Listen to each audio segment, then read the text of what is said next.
কত বছর বাঁচবেন? ৬০ বছর, ৭০ বছর, কি কম হয়ে গেল? আচ্ছা ঠিক আছে ৮০ বছর। টাকার বিলাসিতা তাকেই মানায় যার কাছে হাজার, হাজার কোটি টাকা আছে।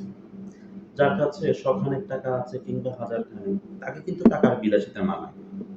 তেমনি যার হাতে হাজার, হাজার বছর সময় আছে, তাকেই কেবল সময়ের বিলাসিতা মানায়। কিন্তু যার হাতে ৭০ বছর আছে, ৮০ বছর সময়, তাকে কি টাকার বিলাসিতা মানায়? মোটেও না। তাই আমাদের যতটুকু সময় আছে, ওই সময়টুকু আমাদের কাজে লাগাতে হবে। পচা সময়, খারাপ সময় ইত্যাদি ভেবে, ভেবে মন খারাপ না করে যতটুকু সময় আছে ঠিক ততটুকুই কাজে লাগাতে হবে। মন চাইলে বই পড়তে হবে, নিজের কাজে লাগবে। একটু বাইরে বেরিয়ে আসতে হবে, তাও নিজের কাজে লাগবে। নিজের পরিবারকে সময় দিতে হবে। সবশেষে নিজের জন্য আসলে আমরা কি করছি সেটাও দেখতে হবে। তাই নিজ, নিজ ধর্ম পালনের মাধ্যমে নিজের জন্য, নিজের পরকালের জন্য কিছু করতে হবে। সময় কিন্তু এটুকুই। এর মধ্যেই অনেক কিছু করা সম্ভব।